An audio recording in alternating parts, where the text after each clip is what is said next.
Hello everyone, welcome back to another episode of WN Movie Talk podcast, formerly known as We Need to Talk About Movies podcast. I should probably stop saying that now. I think we've done more episodes of WN than we have We Need, but regardless, I'm Trev, back with another episode today. It's a different kind of episode. You can tell by the title of the podcast. There's no point surprising you or building up the intrigue because you know what it is. It's Indiana Jones and the Dial of Destiny. Now, I don't often review brand new films because, I feel that the internet, when a new film comes out, the hype is so big that every YouTuber and podcaster, film reviewer, the internet's saturated with it. And, in the past, I think I leave the current films for every other podcaster and I just look at the classics. But with Indiana Jones and the Dial of Destiny, I'm doing this really because I almost didn't watch this because I'd heard such poor things about it. And it's flopped at the box office.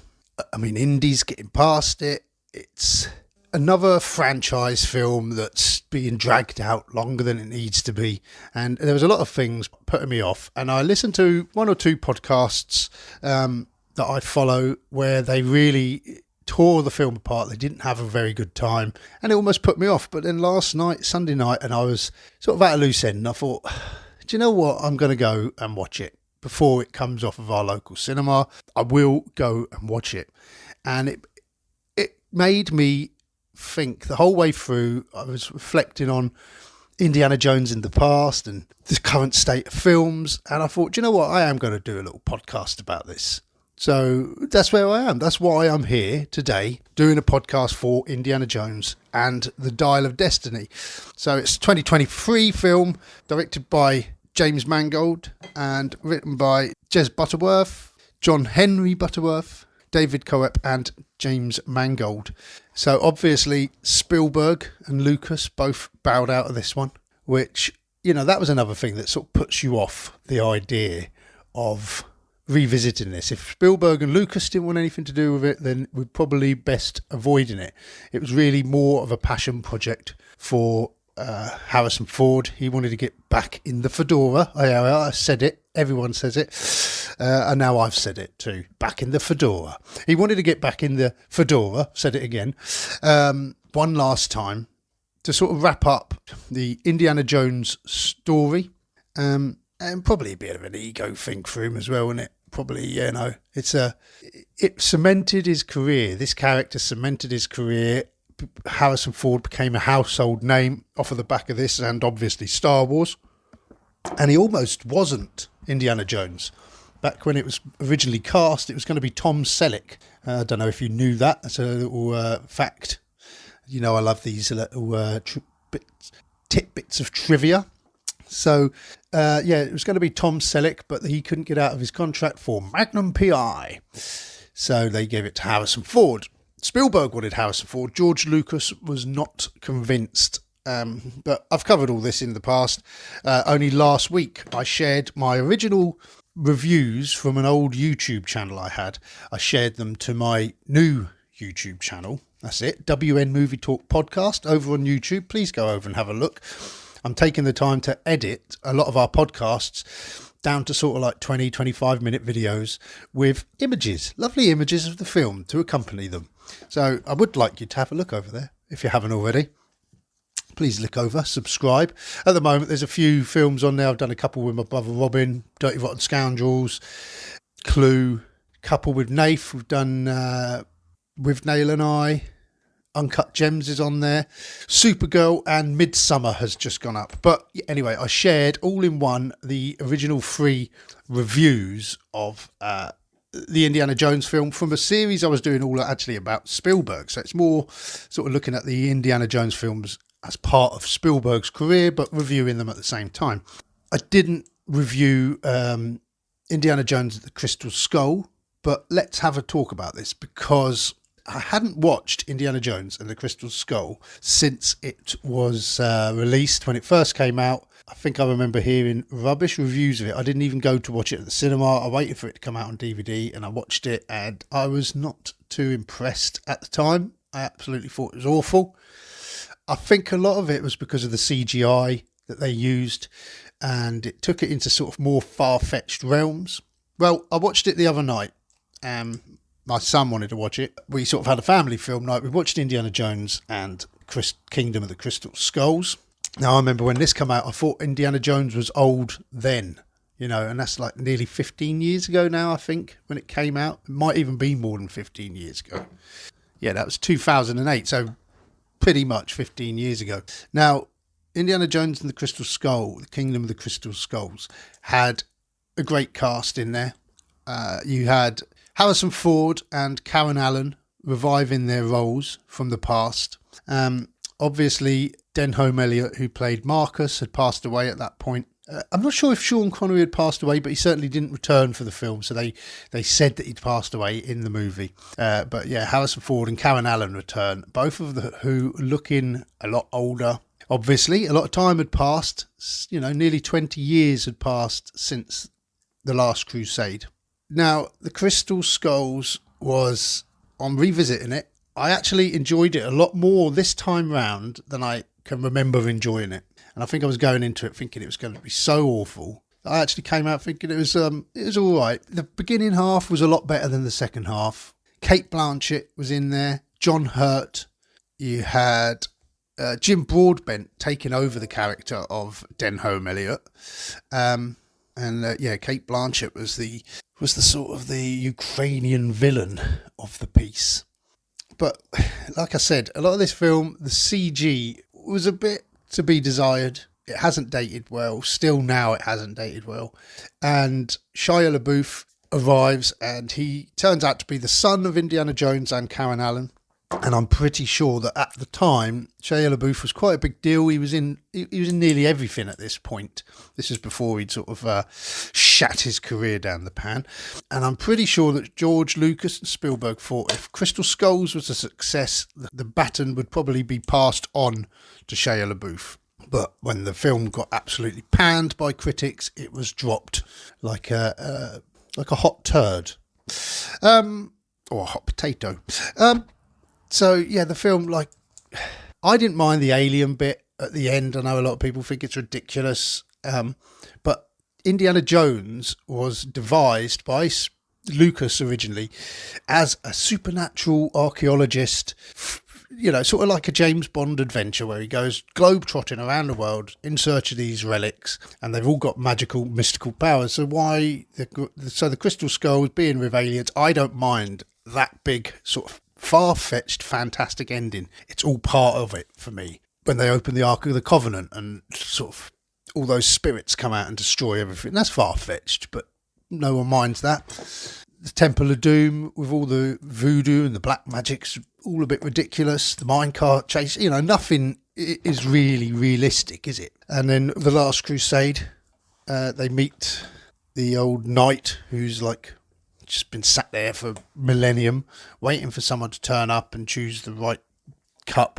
And then obviously with that water, he uses the cup of Christ to sort of bring his father back from the dead. The penitent man will pass. The penitent man will pass. So sort of having aliens at the end of it wasn't out of place for me. I didn't think that was too bad. But what I did think was bad, as I said, some of the CG in there, the overuse of CG. And this is especially Crystal Skulls was especially at a time when Lucas was, I can't remember, had he made the prequels by then? But everything was about CG and it looks awful. There's something really fake about the way that things move, especially all the ants in the ant sequence when they take down Dovchenko, sort of Kate Blanchett's henchman, and they drag him into the hole. It just all looks a bit fake. But even some of the other scenes, like when the camp scene when they find John Hurt and then they go and escape, and then Indy gets in that quicksand, that sinking sand, and Shia LaBeouf's throwing him a snake to pull him out. It's all a bit tongue-in-cheek, but it all looks incredibly fake. You could tell that is in a studio setting. There's nothing realistic about that scene. So there's lots of things like that about the Crystal Skulls that sort of let me down on this revisit. But I didn't actually mind the story. I didn't mind some of the jokes. Karen Allen, even though, she was probably in her 60s at the time, I suppose, late 50s, 60s. She still had that. She's just got the most beautiful smile. She's my favourite out of all the women in the Indiana Jones films. She's my favourite. And she's the one that they keep going back to again. So at the end of Indiana Jones and the Crystal Skull, he marries Marion, and Shia LaBeouf is his son, and all live happily ever after until the film flopped, as I said. Never went anywhere else. Until now, Indy 5. So let me get into it. The opening scene with Indy de-aged, and he's been captured by the Nazis. And it's set back, sort of back in time, back in the heyday of Indiana Jones. So they've used this de-aging process to make Indiana Jones look younger. I must say, I thought the de-aging process, there's still a little shimmer of sort of fake AI, CG, to it. But I thought it was a lot more impressive than The Irishman. Scorsese's The Irishman. I didn't think the de-aging process looked very good in that at all. Even though they were de-aged, Joe Pesci still looked ancient in that movie. I don't know if you've seen it. Whereas this was all right. Harrison Ford, he looked good. I don't know if he was actually doing the acting or they'd put someone else's acting, because you didn't pick up on the fact that he was an old man doing all these action scenes, except for the fact that he's got his old man gravelly voice, which didn't seem to match the face. But he's been captured with Toby Jones, trying to retrieve a relic from the Nazis. And the Nazis have got this train, and it's full of all stolen relics and antiquities, works of art throughout history. Hitler's trying to collect them all. As we know, we've seen him do this sort of thing in the past in the Indiana Jones films. Mr. Bronson turns up as Hitler, doesn't he, in Indiana Jones and the Last Crusade. Mr. Bronson from Grange Hill. But Indy's captured.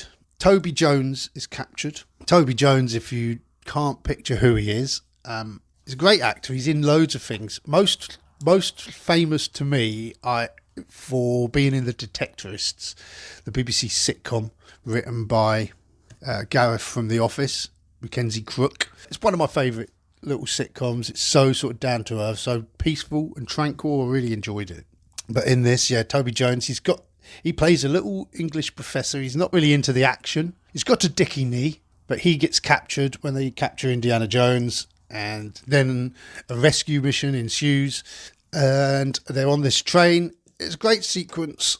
Again, at this point, I don't know whether I'm going to enjoy the film or not. I'm sat there watching it. Some of the CG, again, looks a bit dodgy. A wide-angle shot of Indiana Jones hopping across the top of the train looks really cartoony. Doesn't move realistically, and I'm thinking, is this going to be like this all the way? This is awful.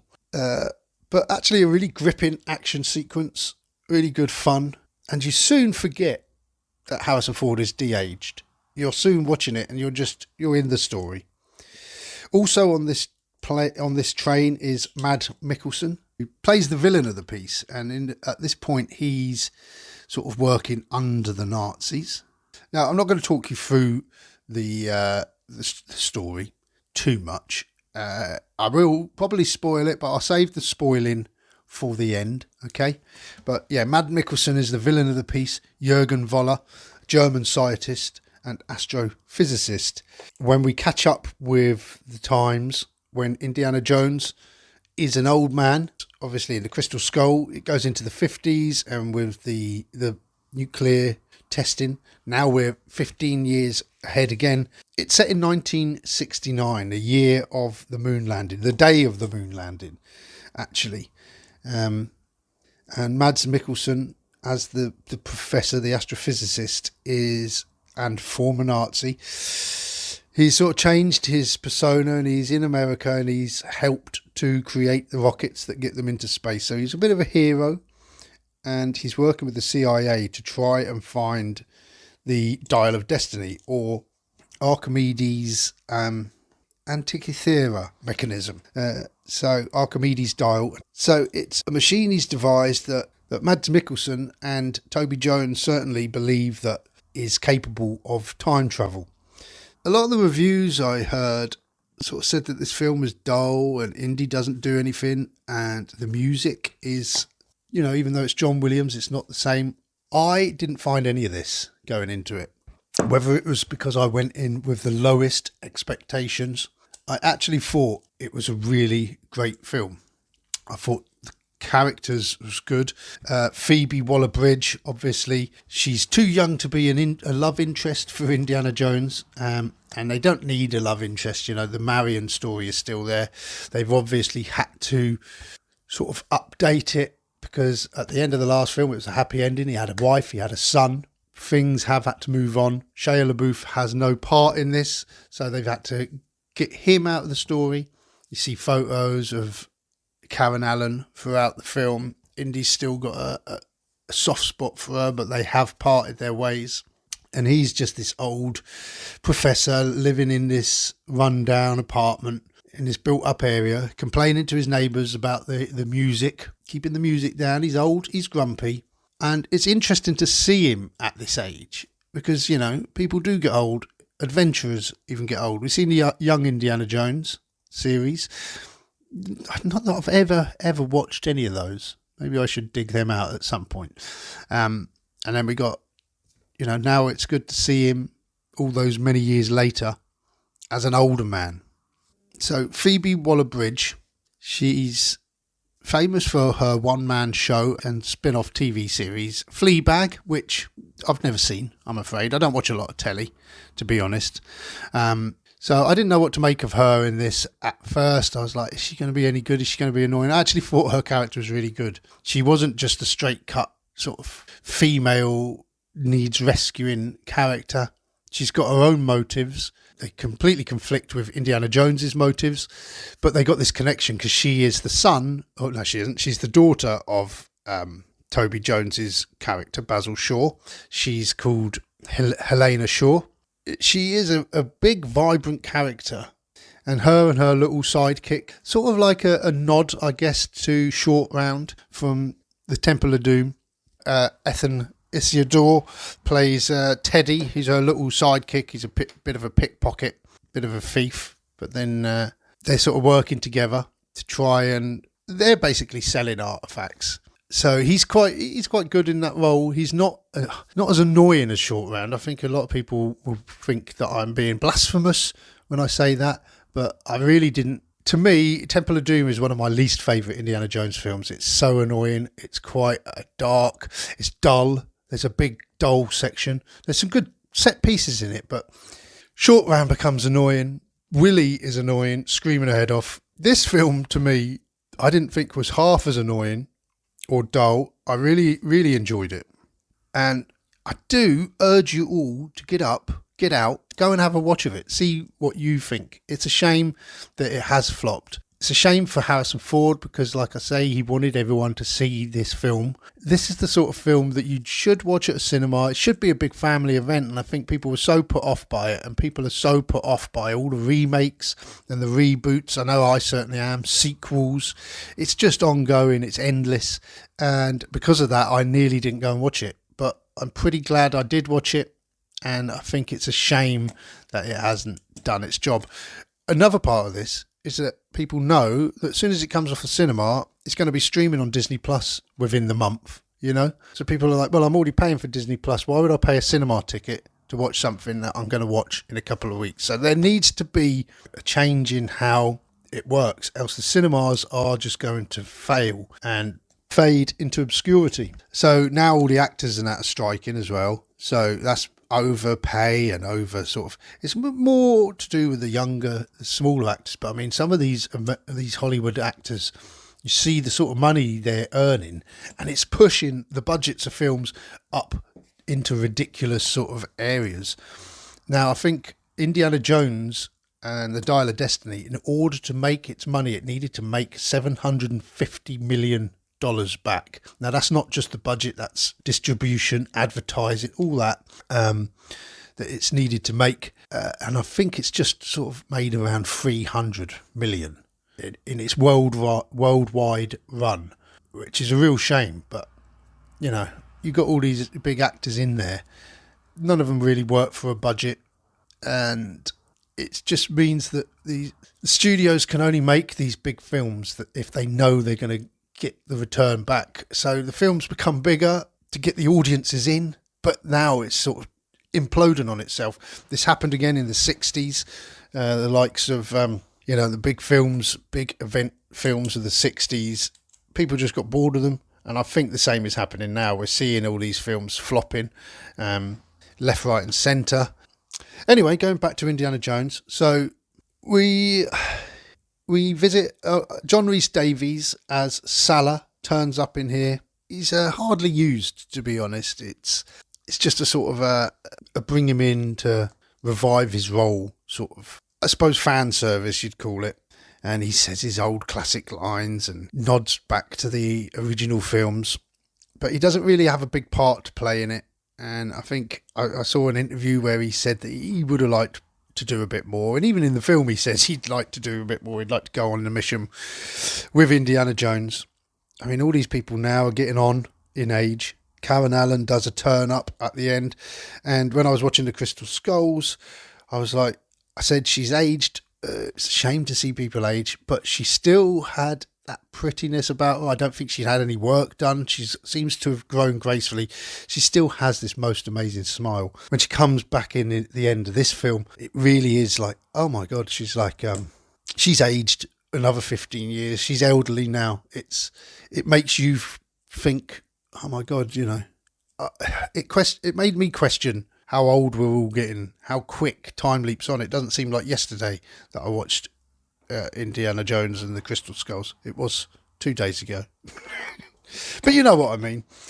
So, but it was good to see her back.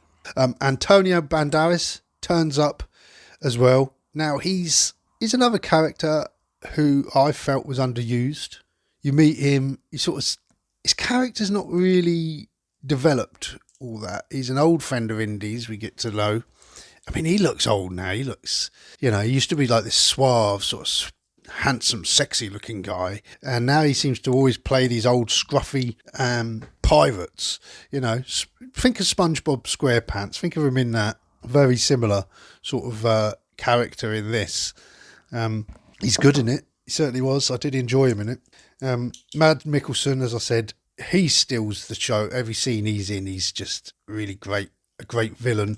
He's got that sort of James Bond villain. He was in Casino Royale as a Bond villain. He's got that sort of that great cinematic villain appeal to him. And, the Indiana Jones series was based on the James Bond series. Spielberg wanted to make a Bond film. Lucas sort of said, well, I've got this. Indiana Smith at the time he was called, archaeologist adventure series. So it is based on that, like I say, globetrotting and things. It's all larger than life. I actually really enjoyed the henchman of Mads Mikkelsen as well. Boyd Holbrook as Kleber, Voller's right-hand man. Mads Mikkelsen's character, Voller, it's his right-hand man. And he just shoots people left, right and centre. And I think that was a great, in the Indiana Jones films in the past, there is terror and you feel fearful, people aren't safe. But in this, the villains are real villainous. They don't care who they kill. They kill people left, right and centre. And it makes it really, it sort of cranks up the tension quite a lot. And then the other guy, Hawk, Olivia Richter's. Now, this bloke, he almost looked like a CGI character. He was absolutely huge. In these films, you always get the heavy set sort of henchman, like in the old James Bond films as well. You get that big henchman that everyone's scared of. And in this one, it's him. And he is huge. And I quite liked how he got his comeuppance as the film goes on. So, yeah, overall, I did enjoy the characters. I did enjoy the action. And James Mangold's directing, it wasn't too bad. It was actually really good. Some of the action scenes, it was a little bit hard to see what was going on in certain places. But he had this sort of like almost like an orange hue across the films, that sort of almost like this sepia tone. I think he has a similar sort of feel to, what's the film called? The 3:10 to Yuma? The Western remake with Russell Crowe and Christian Bale was another James Mangold film. I'd enjoyed that when I watched it. But yeah, I thought it wasn't too bad in the hands of James Mangold, this film. I mean, Harrison Ford, it is his film, ultimately. He is Indiana Jones. He's getting a little bit past it. There's a few bits where he sort of makes light of that. But you never once didn't believe that he was sort of good on these adventures. There's a good little scene where him and Helena and Teddy are trying to escape Moroccan mobsters, and there's like this big tuk-tuk chase. That was good fun. There were some really good set pieces in it. But now I'm gonna get into the spoiler territory. So if you don't want to hear any more, you don't want to be spoiled, you do fancy watching it, get out and watch it before it stops playing at the cinema. Take your family, make it a family event. So the Dial of Destiny, as I've mentioned, it hints at time travel, and Mads Mikkelsen wants to go back into the time, and he wants to replace Hitler, basically, because Hitler lost the war, and Mads Mikkelsen is a Nazi, and all the way through it, Indiana Jones keeps referring to him as a Nazi, and everyone else sort of just thinks. You get the idea that people just think Harrison Ford's this sort of this old man who just got these strange concepts, can't let go of the past sort of thing. And Mads Mikkelsen is changed. He's not that man, he was just working under the regime, doing what he had to do to survive. Whereas Harrison Ford always knows that he's a Nazi. He knows he's never changed. So Mads Mikkelsen wants this Dial of Destiny because he believes he can go back to time. This is the bit I didn't understand, is how they know exactly when they're going. Dial, he's only just had the dial, but he's had this massive plan that he's going to go back to this specific time. And I think the portal just sort of opens up. They have to fly a plane into this fissure in time to go back. So the end sequence, the big fantastic ending, it is time travel. And now I love time travel. And so they're going to go back in time into the war, into the Second World War, or just before, and he's going to sort of take over Hitler. Kill Hitler and, become the lead Nazi, I think is what his plan is. You can see all the mistakes Hitler made, and he won't make those mistakes himself, and he'll lead Nazi Germany into victory. But when they go back through the fissure in time, and then they come through, and then they see, before they do, it's already been hinted at what's going to happen, because they find Archimedes' tomb, and on the side of it there's a picture of a phoenix, but it's got propellers. And they're like, that's strange. And then they look in the tomb, and Archimedes is wearing a wristwatch. So when they go back into time, they don't go back into Nazi Germany. They go back to, rather than 1939, they arrive at the Siege of Syracuse, BC. And it's the Romans, all the old Roman ships invading this island, bombing it from afar. It looks great, and Indiana Jones, obviously, it's like, as a historian, he's there looking back at history. I think it's a great little ending for this series. He's actually witnessed, what he's been sort of chasing, looking for evidence all this time. And then Archimedes, he comes to the wreckage of these planes. They think they're dragons, but he knows they've come through time, and he comes and he finds Mads Mikkelsen's wristwatch, and it's just a great little ending. I loved it. I love time travel anyway. I thought it was, it is far-fetched, but it was good fun. Overall, I think Indiana Jones and the Dial of Destiny it's a shame it's been underrated.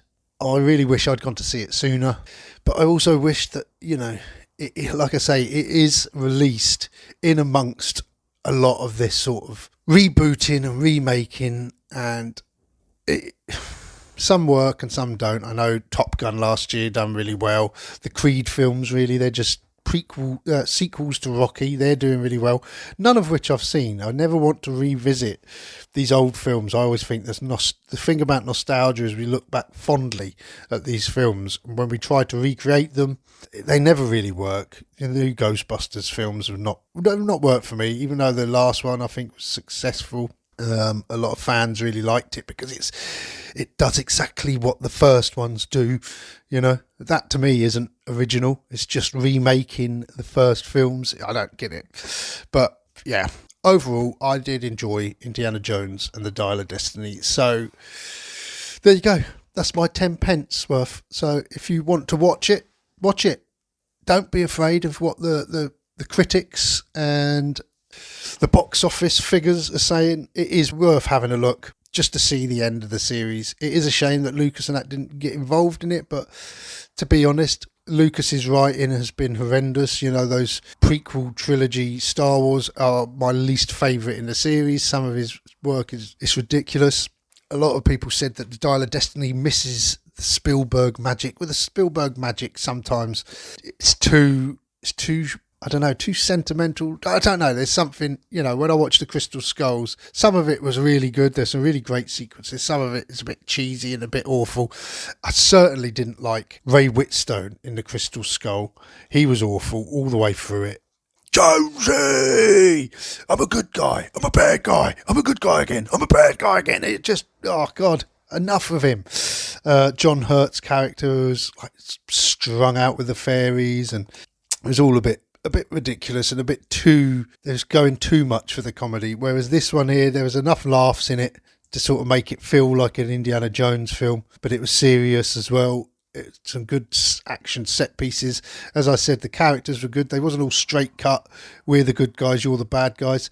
There was conflict within the good guys as well, and conflict within the bad guys. Yeah, it really worked really well. And yeah, right, I'm going out on a limb here. I'm going to rank the films.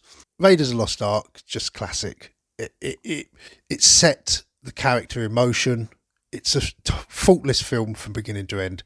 Raiders of the Lost Ark, the number one Indiana Jones film for me. Next, I would say The Last Crusade. Just bearing in mind I haven't watched it for a long time, but I quite liked the father and son sort of storyline. The action was quick paced again. You sort of leapt from set piece to set piece. There was an interesting sort of love triangle with the villains. Again, the villains were the Nazis, so we know who they are. I'm going to put Dial of Destiny at number 3. There we go. I've said it. I think, again, it's the Nazis, isn't it? So we know not to trust them. We know they are the bad guys. But that's not why I like it. All the reasons I said in this podcast.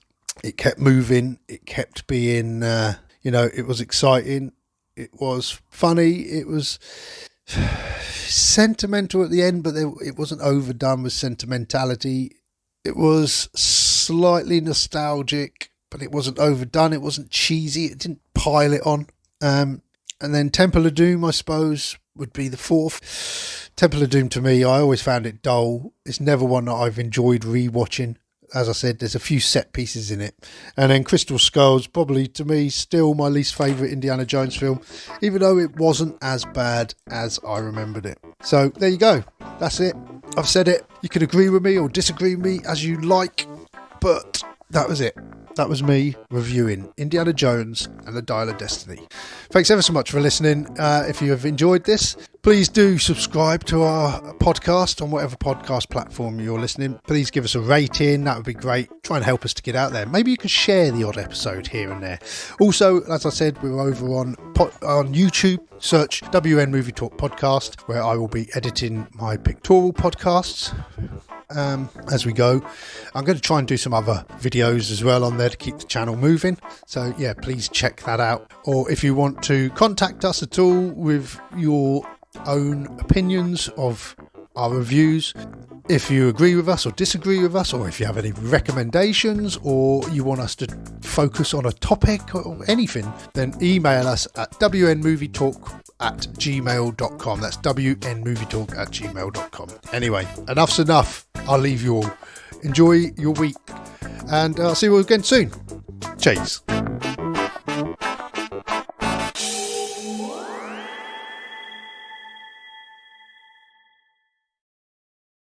The family